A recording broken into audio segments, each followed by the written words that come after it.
കേരള ചരിത്രത്തിലെ മാറുമറയ്ക്കൽ പ്രക്ഷോഭം അടക്കമുള്ള പാഠഭാഗങ്ങൾ ഒഴിവാക്കിയ NCERT പാഠപുസ്തകത്തിനെതിരെ പ്രതിഷേധമുയരുന്നു. സങ്കുചിത രാഷ്ട്രീയ താൽപര്യങ്ങൾ പാഠപുസ്തകങ്ങളുടെ കാര്യത്തിൽ അനുവദിച്ചു കൊടുക്കരുതെന്ന് ഡോക്ടർ രാജൻ ഗുരുക്കൾ. CBSE 9ാം ക്ലാസ്സിലെ ചരിത്ര പാഠപുസ്തകത്തിലെ 70 പേജുകളാണ് NCERT ഒഴിവാക്കിയിരിക്കുന്നത്. ഇന്ത്യ ആൻഡ് കണ്ടംപററി വേൾഡ് എന്ന പാഠപുസ്തകത്തിൽ നിന്നാണ് കേരളത്തിലെ സാമൂഹിക പ്രക്ഷോഭങ്ങൾ പ്രതിപാദിക്കുന്ന പാഠഭാഗം നീക്കം ചെയ്തിരിക്കുന്നത്. 19ാം നൂറ്റാണ്ടിൽ തിരുവിതാംകൂറിൽ നടന്ന നിർണായക മാറുമറയ്ക്കൽ സമരവുമായി ബന്ധപ്പെട്ട പാഠഭാഗങ്ങളാണ് ഇതിൽ നിർണായകം. CBSE 9ാം ക്ലാസ്സിലെ ചരിത്ര പാഠപുസ്തകത്തിലെ 70 പേജുകളാണ് ഇത്തരത്തിൽ ഒഴിവാക്കപ്പെട്ടിരിക്കുന്നത്. വിദ്യാർത്ഥികളുടെ പഠനഭാരം കുറയ്ക്കാനും ഒപ്പം തമിഴ്നാട്ടിലെ നാടാർ സമുദായത്തിന്റെ എതിർപ്പും പരിഗണിച്ചാണ് നടപടിയെന്നാണ് NCERTയുടെ വിശദീകരണം. വിദ്യാർത്ഥികൾക്ക് ചരിത്ര അവബോധമുണ്ടാക്കുന്നതിനാണ് ഓരോ നിർണായക സമരങ്ങളും പ്രക്ഷോഭങ്ങളും പാഠഭാഗമാക്കുന്നത്. എന്നാൽ സങ്കുചിത രാഷ്ട്രീയ താൽപര്യങ്ങൾ പാഠപുസ്തകങ്ങളുടെ കാര്യത്തിൽ അനുവദിച്ചു കൊടുക്കരുതെന്ന് ഡോക്ടർ രാജൻ ഗുരുക്കൾ പറഞ്ഞു. വളരെയധികം ഗവേഷണ പഠനങ്ങൾ നടത്തി വിശ്വസനീയമായ ജ്ഞാനം ഉൽപ്പാദിപ്പിക്കുന്ന ഒരു മേഖലയാണ് ചരിത്രം. അത് കുട്ടികൾ പഠിക്കാൻ പാടില്ല എന്ന് പറയുന്നത് എന്തടിസ്ഥാനത്തിലാണെന്ന് എനിക്ക് മനസ്സിലാവുന്നില്ല. അക്കാദമിക് ആയിട്ടുള്ള ചരിത്ര പാഠപുസ്തകങ്ങളിൽ സാധാരണക്കാരെ ഇടപെട്ട് അവരുടെ ദുർബല വികാരങ്ങളുമായി ബന്ധപ്പെട്ടുകൊണ്ടുള്ള അല്ലെങ്കിൽ അവരുടെ ജാത്യധിഷ്ഠിത സാമുദായിക സങ്കുചിത ചിന്തകളുമായി ബന്ധപ്പെട്ടുകൊണ്ടുള്ള സ്വാധീനം ഒരു കാലത്തും അനുവദിച്ചു കൊടുക്കാൻ പാടുള്ളതല്ല. വസ്ത്രധാരണം നമ്മുടെ സാമൂഹിക മാറ്റങ്ങളിൽ എങ്ങനെ സ്വാധീനം ചെലുത്തി എന്നതിനെക്കുറിച്ചുള്ള പാഠത്തിലായിരുന്നു മാറുമറയ്ക്കൽ പ്രക്ഷോഭത്തെക്കുറിച്ച് പറഞ്ഞിരുന്നത്. ഇതുൾപ്പെടെ കേരള ചരിത്രത്തിലെ കായിക ചരിത്രം, കാർഷിക പ്രക്ഷോഭങ്ങൾ എന്നിവയുമായി ബന്ധപ്പെട്ട കാര്യങ്ങൾ പ്രതിപാദിക്കുന്ന പാഠഭാഗങ്ങളും ഒഴിവാക്കിയതിൽ ഉൾപ്പെടുന്നുണ്ട്. 2006-07 വർഷം മുതൽ പ്രാബല്യത്തിലുള്ള പാഠപുസ്തകം NCERTയാണ് തയ്യാറാക്കിയത്. അതേ പാഠപുസ്തകങ്ങളാണ് 2017-18 പരിഷ്കരിക്കപ്പെട്ടിരിക്കുന്നത്. News bureau, Thiruvananthapuram. ഈ വിഷയത്തിലേക്ക് നോക്കുകയാണെങ്കിൽ ഷീജ നൽകും വിശദാംശങ്ങൾ. ഷീജ, ഒരുപക്ഷെ കേരളത്തിന്റെ ചരിത്രത്തിൽ ഏറ്റവും പ്രധാനപ്പെട്ട ഒരു കാലഘട്ടം അല്ലെങ്കിൽ ഏടുകളിലൊന്നാണ് ഈ മാറുമറയ്ക്കൽ സമരവും മാറുമറയ്ക്കാനുള്ള അവകാശ നിഷേധത്തിനെതിരെ കേരളത്തിലെ ജനത നടത്തിയ ചെറുത്തുനിൽപ്പിന്റെ ചരിത്രം. നമ്മൾ ഇത്രയും കാലം ആ ചരിത്രം പഠിച്ചതുമാണ്. മാത്രമല്ല, ഇപ്പോഴത്തെ രാഷ്ട്രീയ സാഹചര്യത്തിൽ അനാചാരങ്ങൾക്കെതിരെയും ഒപ്പം തന്നെ ഒരു രണ്ടാം നവോത്ഥാന കാലഘട്ടത്തിന്റെയും ഒക്കെ ചർച്ചകൾ നടക്കുന്ന ഈ സമയത്ത് ഈ പാഠഭാഗം ഒഴിവാക്കുന്നതിന് വളരെയധികം രാഷ്ട്രീയപരമായ പ്രസക്തി കൂടിയുണ്ട്. ഉത്തരേന്ത്യയിലൊക്കെ നമ്മൾ കണ്ടതാണ് കാവ്യവൽക്കരണമൊക്കെ പാഠപുസ്തകങ്ങളിൽ. അതിന്റെ ഒരു പതിപ്പ് ഈ CBSE സിലബസിലൂടെ കേരളത്തിലേക്ക് കൂടി കടന്നു വരികയാണോ ഇപ്പോൾ? അതാണോ നമ്മൾ കണ്ടത്? തീർച്ചയായും മനു, ആ രീതിയിൽ വേണം ഇതിനെ കാണാൻ. പ്രത്യേകിച്ചും നമുക്കറിയാം 19ാം നൂറ്റാണ്ടിൽ കേരളത്തിൽ ഉണ്ടായിട്ടുള്ള വലിയ ഒരു നവോത്ഥാന പ്രക്ഷോഭം തന്നെയായിരുന്നു ഈ മാറുമറയ്ക്കൽ സമരം എന്ന് പറയുന്നത്. ഇതുമായി ബന്ധപ്പെട്ടിട്ട് ഇത് മാത്രമല്ല, ഇത് ഉൾപ്പെടുന്ന പാഠഭാഗങ്ങളാണ് ഏതായാലും ഇപ്പോൾ 9ാം ക്ലാസ്സിലെ CBSE സാമൂഹ്യശാസ്ത്ര പാഠപുസ്തകത്തിൽ നിന്നും ഒഴിവാക്കിയിരിക്കുന്നത്. പക്ഷേ ഇതിനവർ കാരണമായി ഇത് സംബന്ധിച്ചുള്ള കാര്യങ്ങൾ ആരായുമ്പോൾ CBSEയും അതോടൊപ്പം തന്നെ NCERT നേതൃത്വവും അവിടെ നിന്ന് അവർ വിശദീകരിക്കുന്ന കാര്യം എന്ന് പറയുന്നത് വിദ്യാർത്ഥികൾക്ക് ഇത് പഠനഭാരം ഏറെയായിരുന്നു. ഇത് അക്കാരണത്താലാണ് ഇത്തരത്തിൽ 70 പേജുകൾ തങ്ങൾ ഒഴിവാക്കുന്നത് എന്നായിരുന്നു. പക്ഷേ ഈ ഒഴിവാക്കപ്പെട്ടിട്ടുള്ള 70 പേജുകളിൽ എന്തായിരുന്നു എന്നുള്ളത് തന്നെയാണ് ഇവിടെ ഏറെ പ്രസക്തമാകുന്നത്. അതിൽ ഉൾപ്പെടുന്നത് കേരളത്തിൽ നിന്നുള്ള വിഷയങ്ങൾ തന്നെയാണ്. കേരളത്തിൽ ഉണ്ടായിട്ടുള്ള ഇത്തരത്തിലുള്ള മാറുമറയ്ക്കൽ സമരം, അതിനു പുറമെ കായിക ചരിത്രം, ഇതിനു പുറമെ കർഷക പ്രക്ഷോഭങ്ങൾ, ഇത്തരം കാര്യങ്ങളാണ് ഈ ഒഴിവാക്കപ്പെട്ടതിൽ ഉൾപ്പെടുന്നത് എന്നുള്ളത് തന്നെയാണ് ഏറ്റവും കൂടുതലായി എടുത്തു പറയേണ്ടത്. അതിൽ നിർണായകമാകുന്നത് ഈ മാറുമറയ്ക്കൽ സമരമാണ് എന്നുള്ളതും ഏറെ പ്രസക്തം തന്നെയാണ്. ഇതിനവർ മറ്റൊരു വിശദീകരണം കൂടി നൽകുന്നുണ്ട്. അതായത് തമിഴ്നാട്ടിലെ ചില രാഷ്ട്രീയ പാർട്ടികൾ അതോടൊപ്പം തന്നെ നാടാർ സമുദായത്തിൽപ്പെടുന്നവർ അവർ തങ്ങൾക്ക് പരാതി നൽകിയിരുന്നു. ഇത്തരത്തിൽ ഒരു പണ്ട് നാടാർ സമുദായത്തിന് ആണ് ഈ ചാന്നാർ വിഭാഗം വരുന്നത്. അതുകൊണ്ട് തന്നെ അവർ പണ്ട് ഇത്തരത്തിൽ മറയ്ക്കാതെയാണ് നടന്നിരുന്നത് എന്നുള്ള കാര്യങ്ങൾ തങ്ങൾക്ക് ഇനിയുള്ള കാലത്ത് പറയാൻ നാണക്കേടാണ് എന്നുള്ള കാര്യം ചൂണ്ടിക്കാട്ടി അവർ പരാതി നൽകിയിരുന്നു. അതുകൊണ്ട് ഇത് പാഠഭാഗത്തിൽ നിന്ന് ഒഴിവാക്കണമെന്നും ആവശ്യപ്പെട്ടു എന്നാണ് വിശദീകരണത്തിൽ പറയുന്നത്. പക്ഷേ ഇത്തരത്തിൽ ഓരോ സമുദായം ഇത്തരത്തിൽ ഒരു ആവശ്യം മുന്നോട്ട് വയ്ക്കുമ്പോൾ അത് അംഗീകരിച്ചുകൊണ്ട് ഇത്തരത്തിൽ പാഠഭാഗത്തിൽ ഭേദഗതി വരുത്താമോ എന്നുള്ളത് തന്നെയാണ് ഇപ്പോൾ ഇവിടെ ഏറെ പ്രസക്തമാകുന്നത്. കാരണം ചരിത്രം എന്താണോ അത് ആ രീതിയിൽ വരും തലമുറയ്ക്ക് മനസ്സിലാക്കാൻ വേണ്ടി വരും തലമുറയ്ക്ക് ആ ചരിത്രത്തിന്റെ ഒരു അവബോധം ഉണ്ടാക്കി കൊടുക്കുക. അത് തന്നെയാണ് നമ്മളോട് പ്രൊഫസർ ഡോക്ടർ രാജൻ ഗുരുക്കളും വ്യക്തമാക്കിയത്. അത്തരത്തിൽ ഒരു അവബോധം കുട്ടികളിൽ ഉണ്ടാക്കുക, അതിനുവേണ്ടിയാണ് ചരിത്ര പഠനം കുട്ടികൾക്ക് പാഠഭാഗത്തിന്റെ ഭാഗമായി ഉൾപ്പെടുത്തിയിട്ടുള്ളത്. പക്ഷേ ഈ രീതിയിൽ ഓരോരുത്തരുടെയും സങ്കുചിത താല്പര്യം അനുസരിച്ച് ഇത് മാറുമ്പോൾ ഇനി വരുന്ന കാലത്ത് ഏത് രീതിയിലാകും പാഠപുസ്തകങ്ങളുടെ ഒരു മാറ്റം എന്നുള്ളത് ഏറെ നിർണായകം തന്നെയാണ്.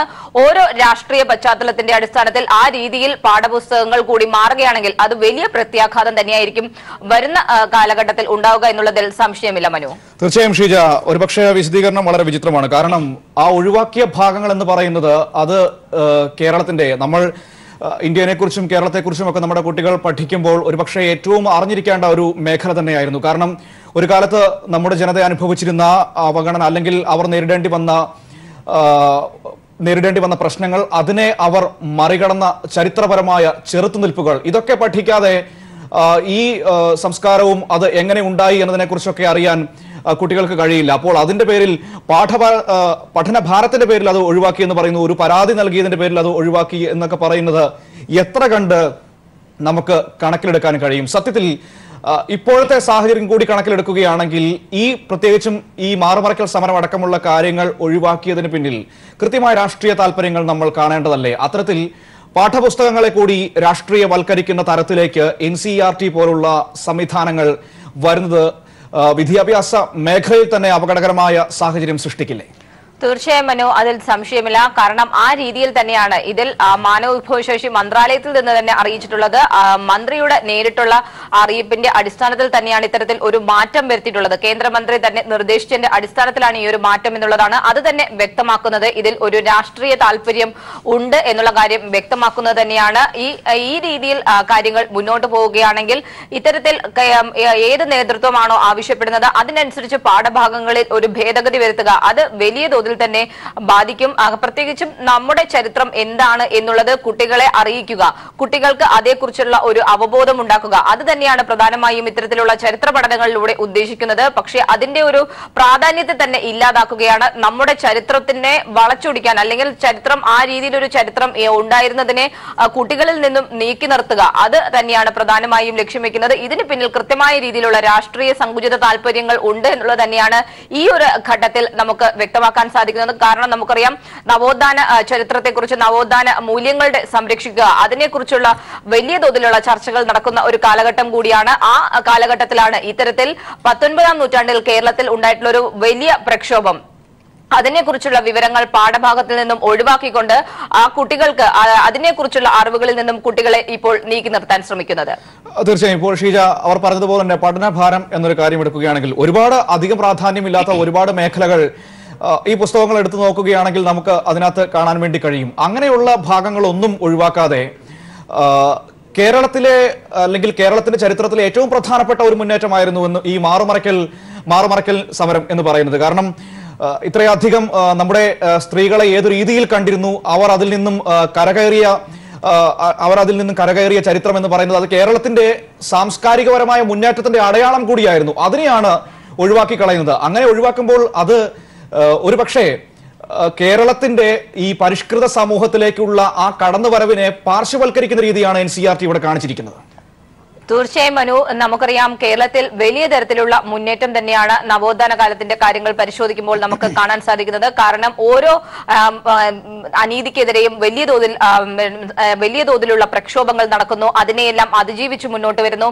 അത്തരത്തിൽ വലിയ ഒരു ചരിത്രം തന്നെ കേരളത്തിന് മുന്നോട്ട് വയ്ക്കാനുണ്ട്. ആ പാഠഭാഗങ്ങൾ, ആ കാര്യങ്ങൾ വിശദീകരിക്കുന്ന പാഠഭാഗങ്ങളാണ് ഇപ്പോൾ ഈ ഒഴിവാക്കപ്പെട്ടിരിക്കുന്നത് എന്നുള്ളത് തന്നെയാണ് ഇതിൽ എടുത്തു പറയേണ്ടത്. കാരണം മനു സൂചിപ്പിച്ചതുപോലെ തന്നെ ഇത്തരത്തിൽ വിദ്യാർത്ഥികളുടെ പഠനഭാരം കുറയ്ക്കാനാണെങ്കിൽ ഇത്തരത്തിൽ അതിന് ഒരു അധ്യയന വർഷത്തിന്റെ തുടക്കത്തിൽ ഇത്തരത്തിൽ കമ്മിറ്റികൾ ചേർന്നുകൊണ്ട് ഇതിൽ ഏത് പാഠഭാഗം ഒഴിവാക്കണം, ഇതിൽ ഏതാണ് അപ്രസക്തമായത്, ആ രീതിയിലെല്ലാം വിശദമായ ചർച്ചകൾ നടത്തി വേണം അത് ആ പാഠഭാഗങ്ങൾ ഒഴിവാക്കുന്നത് പോലും. പക്ഷെ ഈ രീതിയിൽ പെട്ടെന്ന് ഒരു പാഠഭാഗം കൃത്യം 70 പേജുകൾ ഒഴിവാക്കപ്പെടുന്നു. അതിൽ കേരളത്തിൽ നിന്നുള്ള ഭാഗങ്ങൾ തന്നെയാണ് ഇതിൽ പൂർണ്ണമായും ഉൾപ്പെടുന്നത് എന്നുള്ളത് തന്നെയാണ് ഇതിൽ ഏറെ വിചിത്രമാകുന്നത്. അപ്പോൾ ഇതിൽ അത്തരത്തിലുള്ള കൃത്യമായ രീതിയിലുള്ള പരിശോധനകൾ ഒന്നും നടക്കാതെ ചിലരുടെ താല്പര്യങ്ങൾ മാത്രമാണ്. പാഠ്യപദ്ധതി പരിഷ്കരിക്കുമ്പോൾ സ്വാഭാവികമായും അതിന്റെ കരിക്കുലം വിദഗ്ധരുമായി ബന്ധപ്പെട്ട ചർച്ചകളും ഒരു കുറച്ചധികം നീണ്ടൊരു പ്രോസസ്സിലൂടെയാണല്ലോ സാധാരണ അത് നടക്കാറുള്ളത്.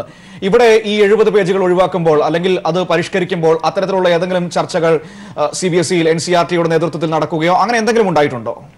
അത്തരത്തിലൊന്നും തന്നെ ഉണ്ടായിട്ടില്ല എന്നുള്ളത് തന്നെയാണ് നമുക്കിപ്പോൾ അറിയാൻ സാധിക്കുന്നത്. കാരണം ആ രീതിയിൽ ഒരു തരത്തിലുള്ള ചർച്ചകളും നടന്നിട്ടില്ല, പരിശോധനകൾ നടന്നിട്ടില്ല.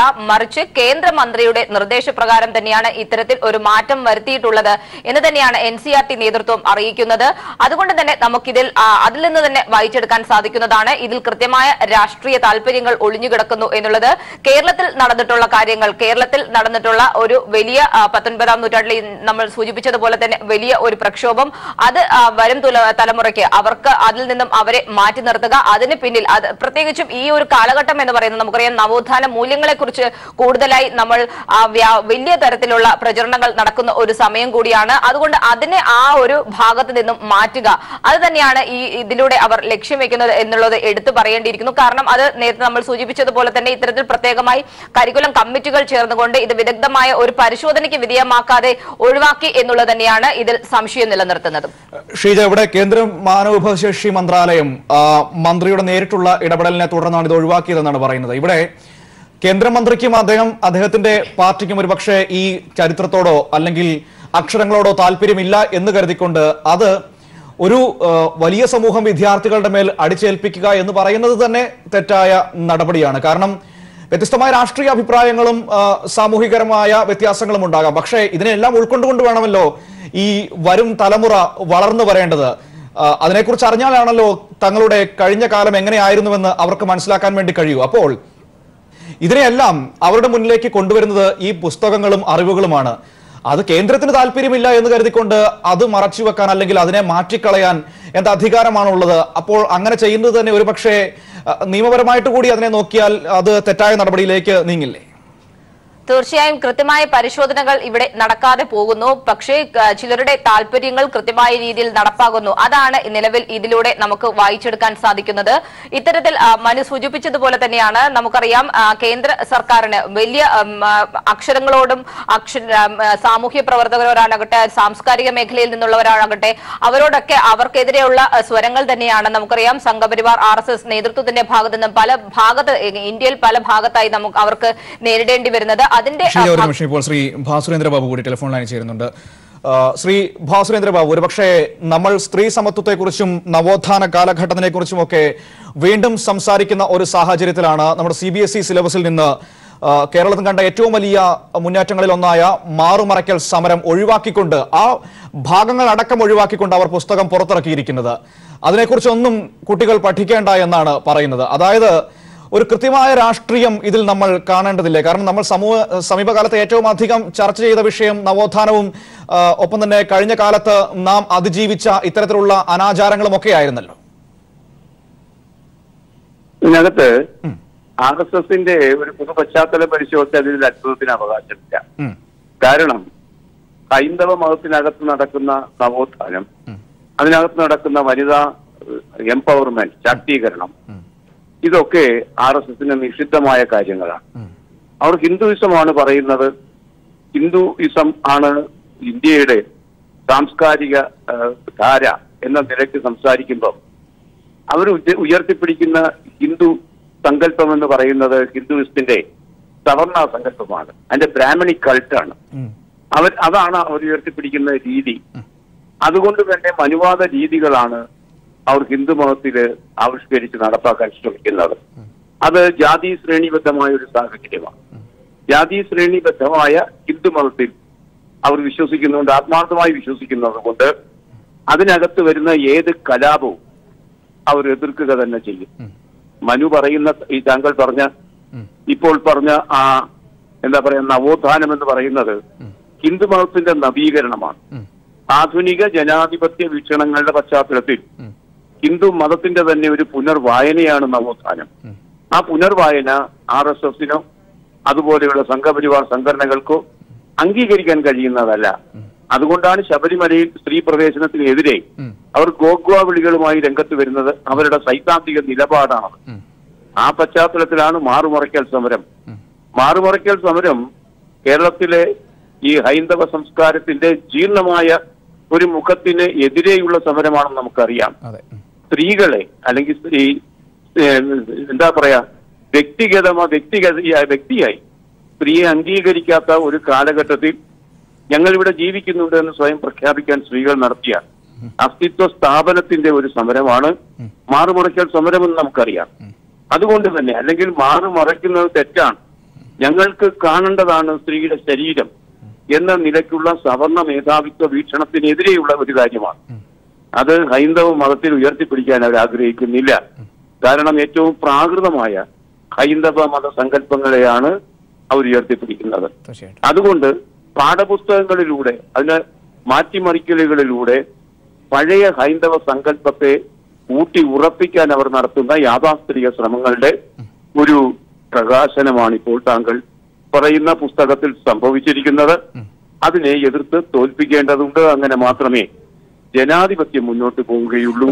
ശ്രീ ഭാസുരേന്ദ്രബാബു, ഒരുപക്ഷെ താങ്കൾ പറഞ്ഞതുപോലെ RSSനും ഈ മാനവവിഭവശേഷി മന്ത്രാലയത്തിനും മന്ത്രിക്കും അവരുടെ പാർട്ടിക്കും ഒരുപക്ഷെ ഈ ചരിത്രത്തോടും അക്ഷരങ്ങളോടും പുച്ഛമായിരിക്കാം. പക്ഷേ അതിന്റെ രാഷ്ട്രീയം ഈ പാഠപുസ്തകങ്ങളിലേക്ക് കലർത്തുമ്പോൾ ഉടലെടുത്തു വരുന്ന ഒരു അപകടകരമായ സാഹചര്യമുണ്ടല്ലോ, അതിനെ മറികടക്കേണ്ടതില്ല. കാരണം ഇത് നമ്മൾ കുറെ നാളുകളായി കേൾക്കുന്നതാണ്. മഹാത്മാഗാന്ധിയുടെ ചരിത്രം വരെ വളച്ചൊടിക്കുന്നത് നമ്മൾ കണ്ടതാണ്. അത്തരത്തിലൊരു വളരെ അപകടകരമായ ഗൗരവതരമായ ഒരു സാഹചര്യത്തിലൂടെ രാജ്യത്തെ വിദ്യാഭ്യാസ വ്യവസ്ഥ കൂടി എത്തിച്ചേർന്നാൽ അത് ഏത് രീതിയിലാവും ബാധിക്കുക നമ്മുടെ മുന്നോട്ടുള്ള പോക്കിനെ? ശ്രീ ഭാസുരേന്ദ്രബാബു, RSS എല്ലാ രംഗങ്ങളിലും നടപ്പാക്കുന്ന അതാണ്.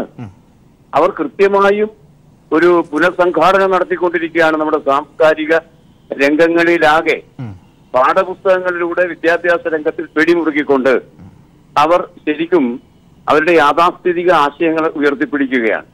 അത് വളരെ ബോധപൂർവമായി നടത്തുന്ന ഒരു പ്രവർത്തനമാണ്. ആ പ്രവർത്തനത്തെ എതിർക്കുക എന്നത് ജനാധിപത്യത്തിന്റെ ഭാഗത്ത് നിന്നുള്ള ഒരു സമരമാണ്. അതാണ് നാം നടത്തേണ്ടത്. ശരിക്കും ഇന്ത്യയിൽ ഇപ്പോൾ വന്നിരിക്കുന്ന ഈ ച്യുതിയുണ്ടല്ലോ, ഈ ധാർമ്മിക അധപ്പതനം, രാഷ്ട്രീയമായ അപജയം, അതിനെ എതിർക്കുന്നതിന്റെ ഭാഗമായാണ് 2019 തെരഞ്ഞെടുപ്പിൽ RSSനെ ബഹിഷ്കരിക്കണമെന്ന് നമ്മൾ ആവശ്യപ്പെടുന്നത്. RSS വ്യത്യസ്ത രംഗങ്ങൾ നടത്തിക്കൊണ്ടിരിക്കുന്ന ഈ ചരിത്രത്തിന്റെ തിരിച്ചുപോക്കുണ്ടല്ലോ, ആ തിരിച്ചുപോക്കിനെതിരെ നടക്കുന്ന വലിയൊരു സമരമാണ് ഈ തെരഞ്ഞെടുപ്പിൽ നമുക്ക് കാണാൻ കഴിയുന്നത്. അവർ തെരഞ്ഞെടുപ്പിൽ അധികാരത്തിൽ നിന്ന് അവർ ഭ്രഷ്ടരാകുന്നതോടെ ഇത് പൂർണ്ണമായും നമുക്ക് പുനഃസ്ഥാപിക്കാൻ കഴിഞ്ഞു എന്ന് വരും. അതാണ് യഥാർത്ഥ രാഷ്ട്രീയ സമരം. ഓരോ രംഗങ്ങളിലല്ല, അധികാരത്തിൽ നിന്ന് ഇവരെ ആട്ടി പുറത്താക്കുക എന്ന രാഷ്ട്രീയ ലക്ഷ്യത്തിലേക്ക് നാം സഞ്ചരിക്കേണ്ടതിന്റെ അനിവാര്യതയാണ് ഈ ദൃശ്യകാര്യങ്ങളിൽ നമുക്ക് വായിച്ചെടുക്കാൻ കഴിയുന്നത്. തീർച്ചയായും വളരെയധികം നന്ദി ശ്രീ ഭാസുരേന്ദ്രബാബു. ഒപ്പം തന്നെ ഷീജയാണ് ഇതിന്റെ വിശദാംശങ്ങൾ തിരുവനന്തപുരത്ത് നിന്ന് നൽകിയത്. മാറുമറയ്ക്കൽ സമരമടക്കമുള്ള കേരളത്തിന്റെ ചരിത്രത്തിലെ പ്രധാനപ്പെട്ട ഏടുകൾ ഒഴിവാക്കിക്കൊണ്ട് NCERTയുടെ CBSE സിലബസിലെ സോഷ്യൽ സയൻസിന്റെ പുസ്തകം പുറത്തു വന്നിരിക്കുന്നു. രാഷ്ട്രീയവൽക്കരണത്തിന്റെ കൃത്യമായ രേഖകൾ തന്നെയാണ് ഈ ഒഴിവാക്കൽ നമ്മുടെ മുന്നിലേക്ക് കാണിച്ചു തരുന്നത്. ഇടവേള. മറ്റു വാർത്തകളിലേക്ക്. ദില്ലിയിൽ നടന്ന കോൺഗ്രസ് സ്ഥാനാർത്ഥി ചർച്ച അലസിപ്പിരിഞ്ഞു. ചർച്ച പൂർത്തിയാക്കാതെ ചെന്നിത്തല മടങ്ങി. വയനാടിന്റെ കാര്യത്തിൽ ചർച്ചയ്ക്കില്ലെന്നും ടി സിദ്ദിഖ് തന്നെ മത്സരിക്കുമെന്നുമുള്ള ഉറച്ച നിലപാടിൽ ഉമ്മൻചാണ്ടി. 4 സീറ്റുകളുടെ കാര്യത്തിലെ തീരുമാനം ഹൈക്കമാൻഡിന് വിട്ടു. വൈകിട്ടോടെ 4 സീറ്റിലും സ്ഥാനാർത്ഥി പ്രഖ്യാപനം ഉണ്ടാകുമെന്ന മുല്ലപ്പള്ളി. അതേസമയം സീറ്റിന്റെ കാര്യത്തിൽ തീരുമാനമായിട്ടില്ല എന്ന് മുകുൾ വാസനിക്കും പറഞ്ഞു. The seats from Kerala, 12 seats were cleared and we have already made the announcement. The remaining seats are yet to be decided, and the moment we take a decision on them, we will make it. I won't be telling you the time today, tomorrow or anything like that, but we are in the process of finalizing, and the moment we finalizing, certainly without losing any time, we will make the announcement.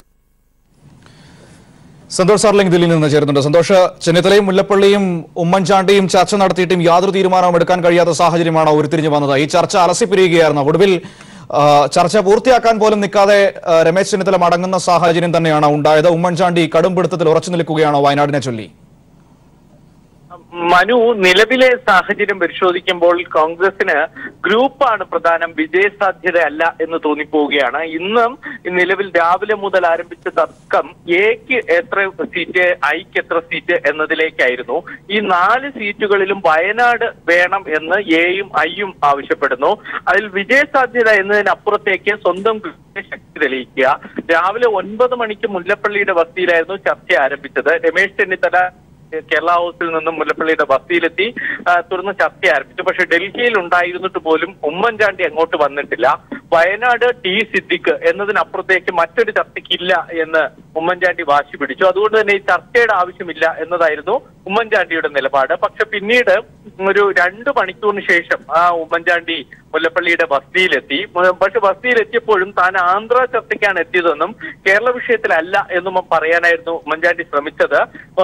യോഗം ആരംഭിച്ചപ്പോൾ തന്നെ ഉമ്മൻചാണ്ടി വീണ്ടും ചർച്ചയ്ക്ക് തന്നെ വിളിച്ചതിലെ പ്രതിഷേധം വ്യക്തമാക്കി. കാരണം T Siddique എന്നതിനപ്പുറത്തേക്ക് മറ്റൊരു പേരും വയനാട് പറ്റുകയില്ല. ഐ ഗ്രൂപ്പിന് എക്കാലവും കൈവശം വെച്ചിരിക്കാനുള്ളതല്ല വയനാട് എന്ന രീതിയിലേക്കൊക്കെ ഉമ്മൻചാണ്ടിയുടെ സംഭാഷണം മാറി. തുടർന്ന് ഉമ്മൻചാണ്ടി ഒരു തരത്തിലും അനുനയത്തിന് പോകുന്നില്ല എന്ന് മനസ്സിലായതോടെ രമേശ് ചെന്നിത്തല യോഗത്തിൽ പ്രതിഷേധം അറിയിച്ചുകൊണ്ട് ഇറങ്ങിപ്പോയി. അദ്ദേഹം ഇപ്പോൾ കേരളത്തിലേക്ക് മടങ്ങിപ്പോയിരിക്കുകയാണ്. അതിനുശേഷം ഉമ്മൻചാണ്ടി മുല്ലപ്പള്ളിയും ഒരു 10 മിനിറ്റോളം വീണ്ടും ബസ്തിയിൽ യോഗം തുടർന്ന് മുഗൾ വാസ്നിക്കിനെ കാണാൻ AICC ഓഫീസിലെത്തി. അതിനുശേഷം മുല്ലപ്പള്ളി മാത്രം മുഗൾ വാസ്നിക്കിനെ കണ്ട് ചർച്ച നടത്തി. കൈവശമുള്ള ഈ ഓരോ 4 മണ്ഡലങ്ങളിലെയും മുഗൾ വാസ്നിക്കിനെ സന്തോഷ് സർലിംഗ് ആണ് ദില്ലിയിൽ നിന്നും വിവരങ്ങൾ നൽകിക്കൊണ്ടിരിക്കുന്നത്. ഏതായാലും കോൺഗ്രസിന്റെ ബാക്കിയുള്ള 4 സീറ്റുകളിലെ സ്ഥാനാർത്ഥി നിർണയം ഒരിടത്തും എത്താതെ നിൽക്കുകയാണ്. ഗ്രൂപ്പ് പോരിൽ തട്ടി സ്ഥാനാർത്ഥി നിർണയം കുടുങ്ങിക്കിടക്കുകയാണ്. ഇനി ഹൈക്കമാൻഡ് തീരുമാനമെടുക്കുമെന്നാണ് നിലവിൽ നമുക്ക് അറിയാൻ വേണ്ടി കഴിയുന്നത്. ഇടവേള. സ്ഥാനാർത്ഥി പട്ടിക ചൊല്ലി BJPയിൽ പൊട്ടിത്തെറിക്ക് കളമൊരുങ്ങുന്നു. പട്ടികയിൽ വീണ്ടും മാറ്റങ്ങൾ. കെ സുരേന്ദ്രൻ ആറ്റിങ്ങൽ, അൽഫോൺസ് കണ്ണന്താനം കൊല്ലം, ടോം വടക്കൻ എറണാകുളം എന്നിവർ പരിഗണനയിൽ. സംസ്ഥാന നേതൃത്വം കേന്ദ്ര നേതൃത്വത്തിന് സമർപ്പിച്ച പട്ടികയിൽ കെ സുരേന്ദ്രനും കണ്ണന്താനവും കടുത്ത അതൃപ്തിയിലാണ്. വിവരങ്ങളുമായി ശരത്ത് ചേരുന്നുണ്ട്. ശരത്ത്, പത്തനംതിട്ടയ്ക്ക് വേണ്ടിയായിരുന്നു സുരേന്ദ്രനെ പോലുള്ളവർ വാശി പിടിച്ചത്. എന്നാൽ അതൊന്നും കിട്ടിയില്ല. എന്നാൽ തൃശ്ശൂരും കൊടുക്കാനുള്ള സാഹചര്യം ഉണ്ടായില്ല. വലിയ പ്രതിഷേധമാണോ സ്ഥാനാർത്ഥി പട്ടികയ്ക്കെതിരെ, സംസ്ഥാന നേതൃത്വത്തിന്റെ സ്ഥാനാർത്ഥി പട്ടികയ്ക്കെതിരെ സംസ്ഥാനത്ത് നിന്ന് ഉയർന്നു വന്നിരിക്കുന്നത്? ഒരു പൊട്ടിത്തെറിക്ക് അരങ്ങൊരുങ്ങുന്ന രീതിയിലേക്കാണോ BJP സ്ഥാനാർത്ഥി നിർണയം നീങ്ങുന്നത്? മനു, പത്തനംതിട്ടയിലെ സ്ഥാനാർത്ഥി നിർണയത്തെ ചൊല്ലി പൊട്ടിത്തെറിയിലേക്ക് തന്നെ നീങ്ങുകയാണ്. BJPയുടെ സംസ്ഥാന പൊട്ടിത്തെറിക്ക് തന്നെയാണ് വഴിയൊരുങ്ങുന്നത് എന്നാണ് വിവരങ്ങൾ. സീറ്റിനായി രംഗത്തുണ്ടായിരുന്ന കെ സുരേന്ദ്രൻ, അതുപോലെ തന്നെ അൽഫോൺസ് കണ്ണന്താനം എന്നിവരെ യഥാക്രമം ആറ്റിങ്ങൽ, കൊല്ലം എന്നീ മണ്ഡലങ്ങളിലേക്കാണ് പരിഗണിച്ചിരിക്കുന്നത്. ഇപ്പോൾ ഇതോടുകൂടിയാണ് പാർട്ടിയിലെ പോര് ഇപ്പോൾ വീണ്ടും മുറുകിയിരിക്കുന്നത്. പത്തനംതിട്ടയ്ക്ക് പിന്നാലെ തൃശൂർ മണ്ഡലവും കിട്ടില്ല എന്ന് കെ സുരേന്ദ്രന് ഉറപ്പായിട്ടുണ്ട്. കാരണം തുഷാർ വെള്ളാപ്പള്ളി മത്സരിക്കുമെന്ന് ഏകദേശം തീരുമാനമായിട്ടുണ്ട്. ഇതോടുകൂടിയാണ് 2ൽ ഏതെങ്കിലും ഒരു സീറ്റ് കിട്ടിയില്ല എങ്കിൽ മറ്റൊരു സീറ്റിലും മത്സരിക്കാനില്ല എന്നുള്ള നിലപാടിലേക്ക് കെ സുരേന്ദ്രൻ പോയിരിക്കുന്നത്. അതേസമയം തന്നെ അൽഫോൺസ് കണ്ണന്താനമാകട്ടെ പത്തനംതിട്ട സീറ്റ് വേണമെന്നുള്ള നിലപാട് തന്നെയാണ് ഇപ്പോഴും തുടരുന്നത്. ആ സീറ്റ് പത്തനംതിട്ട സീറ്റ് ലഭിച്ചിട്ടില്ല എങ്കിൽ അൽഫോൺസ് കണ്ണന്താനം മത്സരിക്കില്ല എന്നാണ് നിലപാട് സ്വീകരിച്ചിരിക്കുന്നത്. അദ്ദേഹത്തെ ഇപ്പോൾ കൊല്ലം സീറ്റിലാണ് പരിഗണിക്കുന്നത്. കൊല്ലം സീറ്റ് തനിക്ക് വേണ്ട എന്നുള്ള അഭിപ്രായമാണ് അൽഫോൺസ് കണ്ണന്താനത്തിനുള്ളത്. പത്തനംതിട്ട സീറ്റിന്റെ കാര്യത്തിൽ നിലവിൽ സംസ്ഥാന പ്രസിഡന്റ് ശ്രീധരൻപിള്ളയാണ് ഏറ്റവും പിടിമുറുക്കിയിരിക്കുന്നത്. ശ്രീധരൻപിള്ള കേന്ദ്ര നേതൃത്വത്തോട് ജാതി മത സമുദായ സമവാക്യങ്ങളൊക്കെ തന്നെ തനിക്ക് അനുകൂലമാണ് എന്നുള്ള രീതിയിലാണ് കാര്യങ്ങൾ അവതരിപ്പിക്കുന്നത്.